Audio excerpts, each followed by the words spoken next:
A mansão de Eduardo Ferraz era um mausoléu de luxo, silencioso como um hospital após o horário de visitas. Cada cômodo impecável, decorado com uma frieza milionária, exalava a ausência de vida. No centro desse silêncio estava Lucas, seu filho de 9 anos, um prisioneiro em uma cadeira de rodas e em sua própria mente. Há 2 anos, um acidente de carro brutal levara sua mãe e o deixara paralisado do pescoço para baixo, roubando também sua voz. Eduardo, um homem que sabia como construir impérios, mas não como lidar com a própria dor, mergulhou no trabalho. Ele terceirizou o luto, entregando o filho a um exército de médicos e terapeutas, acreditando que o dinheiro poderia consertar uma alma quebrada. Nesse cenário de protocolos e eficiência, onde o afeto era técnico e os sorrisos eram agendados, chegou Lívia Mendes. Contratada há pouco mais de um mês, a nova cuidadora era uma anomalia. Jovem, vinda do interior, sem os diplomas internacionais de seus antecessores, ela trazia consigo uma ferramenta que ninguém mais naquela casa parecia possuir: a simplicidade da presença humana. Ela não via Lucas como um diagnóstico ou um desafio profissional, mas como um menino. Conversava com ele sobre o céu, lia histórias em voz alta para o silêncio, tocava músicas suaves. Eduardo, observando à distância pelas câmeras, considerava seus métodos pouco científicos uma perda de tempo, mas por alguma razão que não compreendia, ele a deixou ficar. A rotina de Eduardo era uma fortaleza contra o sentimento, acordar antes do sol, reuniões, decisões de milhões. Naquele dia, no entanto, uma reunião cancelada o enviou para casa mais cedo, um desvio do destino que mudaria tudo. Ao entrar na mansão silenciosa, um som sutil o atraiu para o jardim de inverno. Era música e, junto com ela, algo que ele pensou que nunca mais ouviria: uma risada. Escondido, ele olhou através do vidro e a cena o paralisou. Lívia dançava suavemente com a cadeira de rodas de Lucas, girando-os em um ritmo leve e feliz. E o menino, seu filho silencioso e perdido, estava de cabeça erguida, os olhos brilhando, a boca aberta em uma gargalhada pura, alta e cheia de vida. Um som que ele não ouvia há 2 anos. Um milagre que dinheiro nenhum pôde comprar. O que essa jovem cuidadora sabe que os melhores especialistas do mundo ignoraram?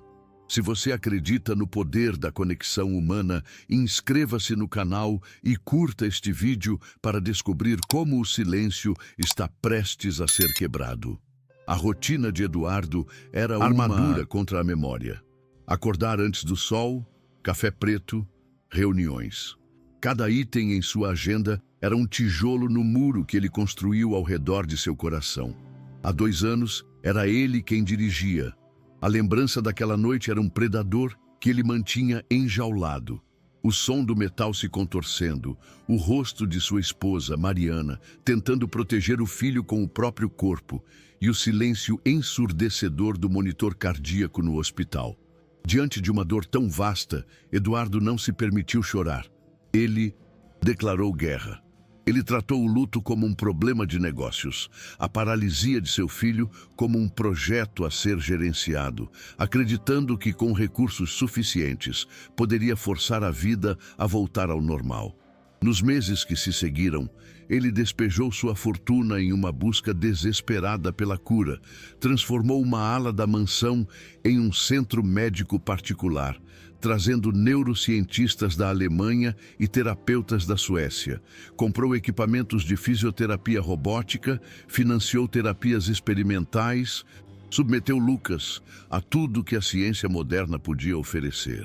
Mas cada tentativa resultava no mesmo silêncio, no mesmo olhar vazio. A esperança inicial de Eduardo azedou, tornando-se uma impaciência fria e corporativa. Ele começou a tratar os médicos como funcionários incompetentes, demitindo enfermeiras que não apresentavam resultados. Ele exigia métricas de evolução para uma alma partida, tentando controlar com planilhas e relatórios uma dor que não podia ser quantificada. E a cada fracasso, o muro ao seu redor ficava mais alto. Foi nesse deserto de tecnologia e protocolos que Lívia chegou, uma anomalia de simplicidade. Ela não trouxe novas máquinas ou diplomas de universidades estrangeiras. Sua única ferramenta era a presença. Eduardo, observando pelas câmeras, havia passar horas lendo para o menino, tocando músicas suaves em seu celular ou simplesmente segurando sua mão em silêncio. Ela não seguia um cronograma de estímulos. Ela oferecia companhia. Conversava com Lucas como se ele a entendesse perfeitamente, contando sobre sua própria infância, sobre o cheiro da terra molhada, sobre coisas simples e vivas. Eduardo, a princípio, via aquilo como ineficiente, mas agora a imagem de seu filho gargalhando o forçava a confrontar uma verdade terrível. Talvez o que Lucas precisava não fosse o melhor do mundo, mas apenas um pai. A imagem da gargalhada de seu filho assombrou Eduardo pelo resto do dia. Aquele som, que deveria ser a mais pura alegria, tornou-se para ele um eco de seu próprio fracasso. Ele tentou se refugiar em seu trabalho, em suas planilhas e teleconferências, mas a risada de Lucas se infiltrava pelas frestas de sua armadura de indiferença. Cada número que via na tela parecia zombar dele. Cada contrato assinado parecia insignificante. Aquele milagre simples, provocado por uma cuidadora e uma canção infantil, era uma acusação poderosa contra os milhões que ele havia gasto em tratamentos de ponta. Pior do que a culpa, no entanto, era a emoção que ele mais temia, a esperança. E a esperança era perigosa, pois ele já a sentira antes, apenas para ser esmagado pela decepção. Movido por uma necessidade de controle, Eduardo iniciou uma investigação silenciosa sobre Lívia. Ele precisava de uma explicação lógica, de dados, de algo que pudesse quantificar o que estava acontecendo. Pediu relatórios detalhados à governanta, revisou horas de filmagens das câmeras de segurança, procurando por uma falha, um erro, qualquer coisa que desmistificasse o que ele havia visto, mas não encontrou nada. Apenas a imagem de uma jovem mulher tratando seu filho com uma paciência e um carinho que eram ao mesmo tempo profissionais e profundamente humanos. Ele a via massagear as mãos de Lucas, pentear seus cabelos, narrar o dia lá fora. Ele, um homem de fatos, estava diante de algo que não podia medir. O poder da simples conexão humana. O conflito dentro dele se intensificou quando, dias depois, ele testemunhou outro pequeno milagre através das câmeras. Lívia trouxe para o quarto de Lucas uma antiga caixinha de música. Ao girar a chave, uma melodia doce e metálica preencheu o silêncio. Lucas, que raramente movia a cabeça, virou-a lentamente na direção do som, os olhos fixos na pequena bailarina que girava. E então, Eduardo ouviu, amplificado pelo microfone da câmera, um som vindo de seu filho. Não era uma palavra, mas um suspiro, um sopro voluntário, a primeira vocalização que Lucas fazia em 2 anos. A risada poderia ser um reflexo, mas aquele som foi uma resposta. A prova de que seu filho ainda estava ali, em algum lugar, dentro daquele corpo silencioso. Aquele suspiro foi a marreta final contra o muro que Eduardo construiu ao redor de si mesmo. A evidência era inegável. Lívia estava alcançando seu filho de uma forma que ninguém mais conseguiu. E essa verdade o forçava a encarar sua própria paralisia emocional. Ele sentia uma gratidão imensa por ela, mas essa gratidão vinha misturada a uma culpa avassaladora por sua própria ausência. Naquela noite, ele perambulou pela mansão vazia. O silêncio que antes era seu refúgio, agora o acusava. Lembrou-se de como Mariana, sua falecida esposa, enchia a casa de música e risadas. Na tentativa de calar a dor, ele havia calado também toda a vida, transformando seu lar em uma prisão de luxo e ele mesmo em seu principal prisioneiro. Quando Lívia chegou àquela mansão, um mês antes, ela sentiu como se entrasse em um museu, não em um lar. A casa não respirava, estava anestesiada, silenciosa, por uma dor e protocolar. A governanta a recebeu com uma lista de horários e procedimentos, e o cheiro de desinfetante parecia ter substituído o de vida. Ao conhecer Lucas, ela não viu o diagnóstico em uma cadeira de rodas de última geração. Ela viu um menino de 9 anos. Em seus olhos, por trás do vazio aparente, ela percebeu a presença de uma alma que havia se escondido, não desaparecido. E soube, naquele instante, que sua abordagem não seria a de uma enfermeira, mas a de uma embaixadora do mundo exterior, enviada para lembrar a aquele pequeno príncipe que ele não estava sozinho em seu exílio. Ela passou a falar a única língua que o silêncio de Lucas parecia entender, a da presença constante e sem expectativas. Lia histórias infantis, não para obter uma reação, mas para preencher o quarto com o calor de uma voz humana. Tocava músicas suaves, não como terapia, mas como companhia. E, pacientemente, começou a colecionar o que chamava de migalhas de reação, pequenos tesouros que só seus olhos atentos conseguiam ver. O jeito como as pupilas dele se dilatavam levemente quando ela entrava no quarto. Um piscar de olhos um pouco mais rápido quando ela contava uma piada boba. O quase imperceptível virar de cabeça em direção à melodia da caixinha de música.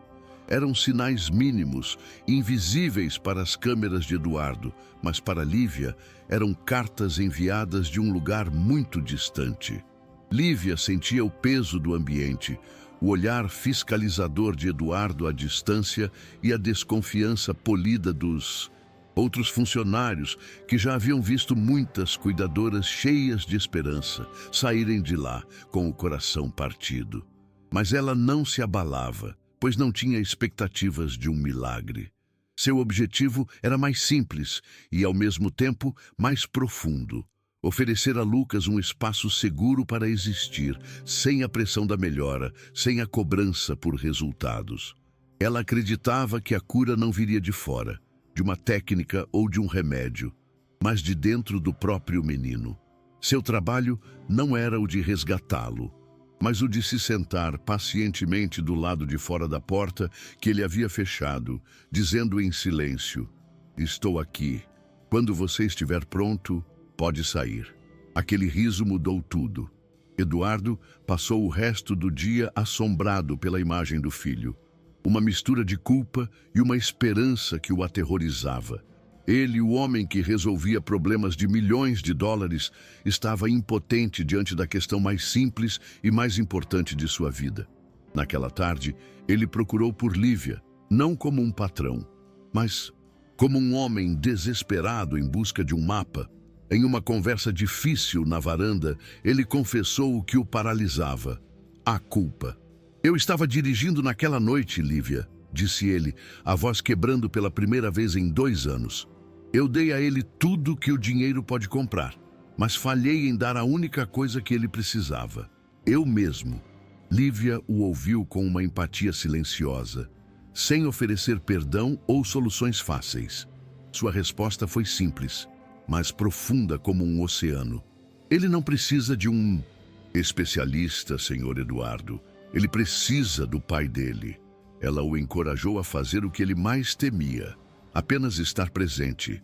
"Fique ao lado dele, mesmo com medo. Sente-se no silêncio. Ele vai sentir que você está lá." E então, ela lhe deu uma ponte, uma ferramenta para cruzar o abismo que os separava. Entregou-lhe o tablet. "Esta é a música que ele ouviu no jardim. À noite, tente colocá-la para ele. Acho que ele vai gostar de ouvi-la com o senhor." O gesto era mais que uma sugestão. Era uma chave. Naquela noite, a mansão estava mais silenciosa do que nunca. Eduardo parou em frente à porta do quarto de Lucas, o coração batendo forte, o tablet em suas mãos parecendo pesar uma tonelada. Aquele era o passo mais difícil de sua vida. Ele entrou, sentou-se ao lado da cadeira de rodas e, com as mãos trêmulas, deu o play. A melodia suave e infantil preencheu o quarto. Ele começou a falar, as palavras saindo cruas e cheias de dor. Falou sobre a mãe de Lucas, sobre a saudade, sobre seu próprio medo e sua ausência. Eu errei tanto, filho. Me perdoa por ter ficado tão longe. Ele pegou a mão inerte do menino, esperando nada em troca, apenas oferecendo pela primeira vez sua vulnerabilidade.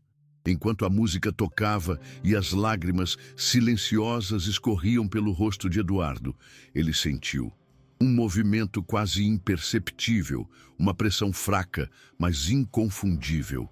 Ele olhou para baixo e viu.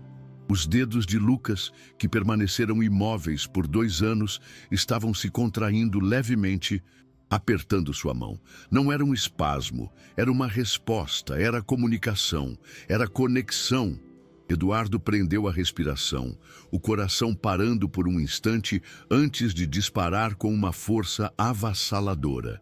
Naquele toque mínimo, naquela resposta silenciosa, ele não sentiu apenas a mão de seu filho.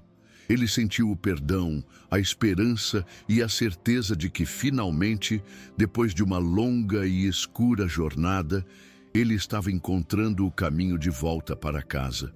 Um pequeno gesto, um universo de significado. A porta para o coração de Lucas finalmente se abriu. Se você já sentiu o poder de um momento de pura conexão, comente sua história e inscreva-se no canal, pois o silêncio está prestes a ser quebrado de vez. Aquele toque sutil na mão de seu filho tornou-se a nova bússola de Eduardo. Sua rotina, antes uma muralha de compromissos para se esconder da dor, foi demolida. As reuniões de negócios foram substituídas por horas silenciosas ao lado da cadeira de rodas de Lucas. As planilhas financeiras deram lugar a livros de histórias infantis. Ele não estava mais gerenciando um problema, estava cultivando uma conexão frágil e preciosa. Todas as noites ele repetia o ritual. Sentava-se ao lado do filho, segurava sua mão e tocava a melodia suave que Lívia havia escolhido. Ele não pedia por mais, não esperava por nada. Ele apenas estava ali, aprendendo a difícil e bela linguagem da presença, sendo finalmente o pai que seu filho precisava, e não o CEO que o mundo exigia. Em uma dessas noites, sentindo-se mais forte, Eduardo ousou falar sobre Mariana. Ele descreveu o sorriso dela, a mania que ela tinha de dançar com Lucas pela sala, a forma como ela o chamava de meu pequeno príncipe. Ele não estava mais fugindo das memórias, estava as convidando a entrar, a aquecer o quarto frio com a lembrança do amor que um dia os uniu. E enquanto falava, ele viu algo em Lucas que o deixou sem ar. Uma única lágrima silenciosa escorreu pelo canto do olho do menino. Não era um espasmo. Era sentimento, era a prova de que seu filho estava ali, ouvindo, sentindo, conectado a ele através da saudade que ambos compartilhavam. A lágrima de Lucas foi a chave que abriu a última porta trancada no coração de Eduardo. Com a voz embargada pela emoção que finalmente se permitia sentir, Eduardo confessou sua culpa mais profunda. Me perdoa, filho, me perdoa por ter me afastado, por ter tido tanto medo, o papai estava perdido. Ele apertou a mão de Lucas e enquanto a música suave preenchia o quarto, ele viu os lábios do menino se entreabrirem. Um som emergiu, fraco, rouco, como uma engrenagem enferrujada voltando a se mover após anos de abandono. E então, a palavra. A primeira em 2 anos. Uma palavra que era ao mesmo tempo um som e um milagre. Pai. O tempo parou. O mundo se resumiu àquele único som que viajou pelo silêncio e atingiu o coração de Eduardo com a força de uma revelação divina. Eduardo congelou. O impacto daquela palavra o quebrando em 1000 pedaços e o reconstruindo. Tudo ao mesmo tempo. Ele olhou para Lucas, que o encarava de volta, os olhos claros, presentes, vivos. Pai, o menino repetiu, a voz um pouco mais firme. O dique de emoções de Eduardo finalmente se rompeu e ele desabou em um choro de alívio, um choro que lavava 2 anos de dor e culpa. Estou aqui, filho. O papai está aqui. Mais tarde, ao sair do quarto, ele encontrou Lívia no corredor, parada como se soubesse. Ele falou, sussurrou Eduardo, a voz ainda trêmula. Lívia sorriu. Um sorriso que continha toda a sabedoria e paciência do mundo. Eu sabia que ele estava apenas esperando pelo Senhor. E naquele momento, Eduardo a abraçou. Um gesto de gratidão pura pela mulher que lhe ensinou a encontrar o caminho de volta. A manhã seguinte na mansão Ferraz nasceu diferente. O silêncio opressor que reinara por 2 anos havia se dissipado, substituído por uma atmosfera de esperança frágil e reverente. Os funcionários, acostumados a se moverem como fantasmas em um ambiente de luto, agora trocavam olhares e sorrisos discretos. A notícia do milagre de Lucas se espalhara pelos corredores como uma brisa quente. Eduardo desceu para o café, mas em vez de seguir para o carro, ele parou na cozinha.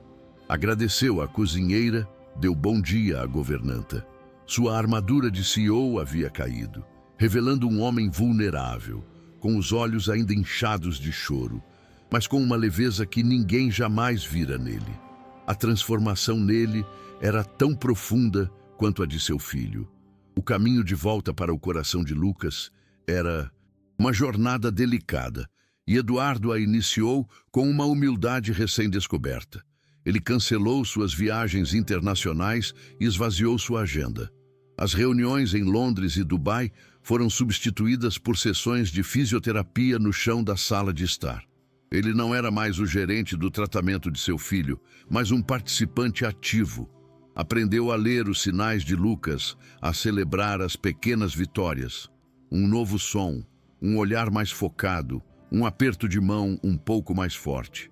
Ele estava reaprendendo a ser pai, descobrindo uma alegria profunda e genuína nos momentos simples, que por tanto tempo seu império de milhões de dólares o havia impedido de enxergar. O papel de Lívia na casa também se transformou.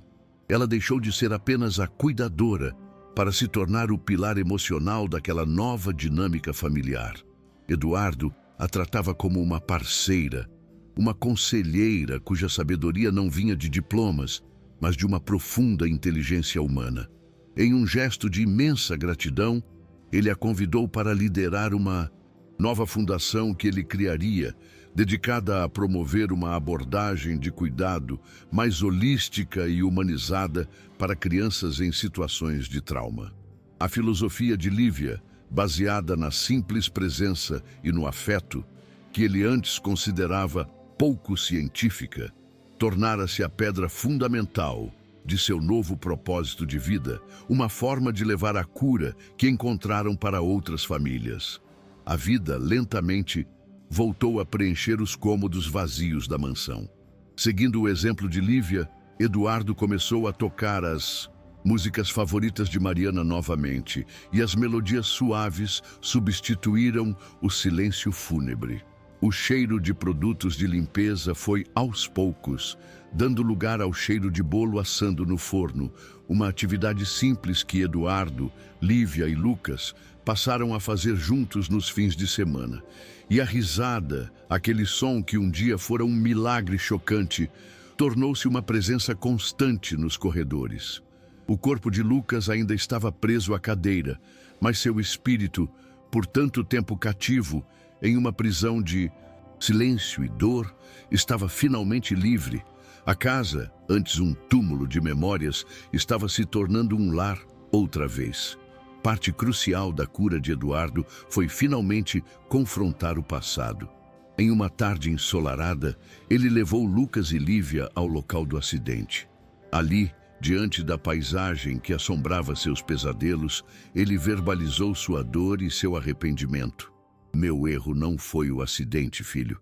Meu erro foi ter me fechado para você depois dele. A confissão era o último fantasma a ser exorcizado. Lucas, ouvindo as palavras do pai, estendeu a mão e, com a voz cada vez mais clara, disse 3 palavras que selaram a reconciliação. Te amo, pai. Foi a absolvição que Eduardo não sabia que precisava, o fechamento de um ciclo de culpa e o verdadeiro começo da nova jornada de sua família, agora unida não pela tragédia, mas pelo perdão. Os meses que se seguiram transformaram a mansão de um hospital silencioso em um verdadeiro lar. A música voltou a tocar nos corredores e a risada de Lucas se tornou a trilha sonora da casa. Eduardo, Lucas e Lívia formaram uma nova e improvável família, unida não por convenções, mas por uma jornada compartilhada de dor e cura. Eduardo aprendeu a deixar o escritório mais cedo, trocando relatórios financeiros por quebra-cabeças no chão da sala. Lívia, com sua presença serena, tornou-se o centro de gravidade daquele novo universo, e o respeito profissional entre ela e Eduardo floresceu em um afeto quieto e profundo. Eles eram a prova viva de que uma família não é definida pelo sangue, mas pela escolha de permanecer junto nos momentos mais escuros. A transformação de Eduardo foi completa. Ele continuou a ser um empresário de sucesso, mas a definição de riqueza havia mudado para ele. O verdadeiro lucro não estava mais nos gráficos da Bolsa de Valores, mas no brilho dos olhos de seu filho. Ele canalizou sua fortuna e sua energia para a fundação que Lívia agora dirigia, que rapidamente se tornou uma referência em cuidado humanizado, ajudando centenas de famílias que se sentiam perdidas, como ele um dia se sentiu. Ele aprendeu a lição mais valiosa de sua vida, que o propósito de sua imensa riqueza não era construir muros para se proteger da dor, mas sim construir pontes para se conectar com a humanidade dos outros. Lucas, por sua vez, floresceu. Embora a recuperação física fosse um caminho longo e árduo, sua alma, antes cativa, estava livre. Ele voltou a falar, a perguntar, a sonhar. O menino que passava os dias olhando para o nada, agora apontava para as nuvens, inventando histórias sobre seus formatos. Sua jornada do silêncio para a voz, da paralisia para a presença, era o testamento diário do poder do amor e da paciência. Ele não era mais a memória viva de uma tragédia, mas o símbolo vibrante de uma ressurreição. Um menino que, ao ser encontrado, ajudou seu próprio pai a se reencontrar no processo, curando 2 gerações de uma só vez. No final, Eduardo entendeu que o que havia quebrado em sua vida não podia ser consertado com dinheiro. Ele tinha todos os recursos do mundo, mas lhe faltava o essencial. A cura para seu filho e para si mesmo não veio de uma máquina sofisticada ou de um especialista renomado, mas da coragem de uma jovem mulher que ousou oferecer a única coisa que realmente importava: sua presença incondicional. Ela não trouxe uma terapia, ela trouxe a si mesma, e isso foi o suficiente. Pois ele descobriu que um lar não se constrói com mármore e vidro, mas com risadas e afeto, e que o silêncio mais profundo não é quebrado por protocolos, mas pelo som suave de um coração que decide simplesmente ficar. Uma história que nos lembra do poder da simples presença humana. Se o seu coração foi tocado pela jornada de Eduardo, Lucas e Lívia, inscreva-se, curta e comente de onde você nos assiste. Vamos espalhar a mensagem de que, às vezes, a maior cura é apenas estar lá.